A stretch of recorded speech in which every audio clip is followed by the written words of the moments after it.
ದಟ್ಟವಾದ ಹಸಿರು ಕಾಡಿನಲ್ಲಿ ಮಿಂಚು ಎನ್ನುವ ಚಿಕ್ಕ ಗೂಬೆ ವಾಸಿಸುತ್ತಿತ್ತು. ಅದು ತುಂಬಾ ಕುತೂಹಲವುಳ್ಳದ್ದು. ಪ್ರತಿ ರಾತ್ರಿ ಹೊಸ ಹೊಸ ವಿಚಾರಗಳನ್ನು ಹುಡುಕುವುದಕ್ಕೆ ಹೊರಟಿರುತ್ತಿತ್ತು. ಒಂದು ರಾತ್ರಿ ಎಲ್ಲರೂ ಮಲಗಿದ್ದಾಗ ಮಿಂಚು ಮೃದುವಾದ ಚಂದ್ರಬೆಳಕಿನಲ್ಲೇ ಕಾಡಿನೊಳಗೆ ಹಾರಾಡುತ್ತಿತ್ತು. ಅದರ ಕಣ್ಣುಗಳು ಮಿನುಗುತ್ತಾ ಇವತ್ತು ಏನು ಹೊಸದು ಎಂದು ಹುಡುಕುತ್ತಿದ್ದವು.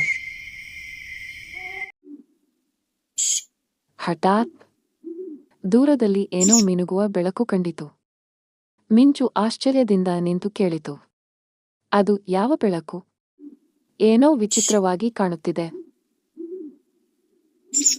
ಕುತೂಹಲ ಹೆಚ್ಚಾಗಿ ಅದು ನಿಧಾನವಾಗಿ ಆ ಬೆಳಕಿನತ್ತ ಹಾರಲಾರಂಭಿಸಿತು.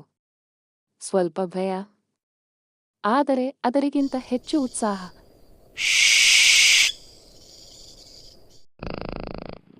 ಬೆಳಕಿನ ಹತ್ತಿರ ಬಂದಾಗ ಅಲ್ಲಿ ನೂರಾರು ಜ್ಯೋತಿ ಪ್ರಾಣಿಗಳು ಮಿನುಗುತ್ತಾ ಹಾರಾಡುತ್ತಿವೆ.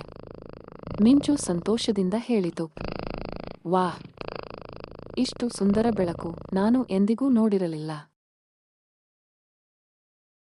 ಒಂದು ಜ್ಯೋತಿ ಪ್ರಾಣಿ ಮಿಂಚುವ ಬಳಿ ಬಂದು ಕೇಳಿತು, ನೀನು ಯಾರು ಚಿಕ್ಕ ಗೆಳತಿ? ಇಲ್ಲಿ ಹೇಗೆ ಬಂದೆ? ಮಿಂಚು ನಾಚಿಕೆಯಿಂದ ಹೇಳಿತು, ನಿಮ್ಮ ಬೆಳಕು ತುಂಬಾ ಚೆನ್ನಾಗಿದೆ. ಅದನ್ನು ನೋಡಲು, ಕಲಿಯಲು ಬಂದೆ. ಜ್ಯೋತಿ ಪ್ರಾಣಿ ನಗುತ್ತಾ ಹೇಳಿತು, ನಮ್ಮ ಬೆಳಕು ನಮ್ಮೊಳಗೆ ಹೊಳೆಯುತ್ತದೆ. ಹಾಗೆ ನಿನ್ನೊಳಗೂ ಒಂದು ವಿಶೇಷ ಬೆಳಕು ಇದೆ.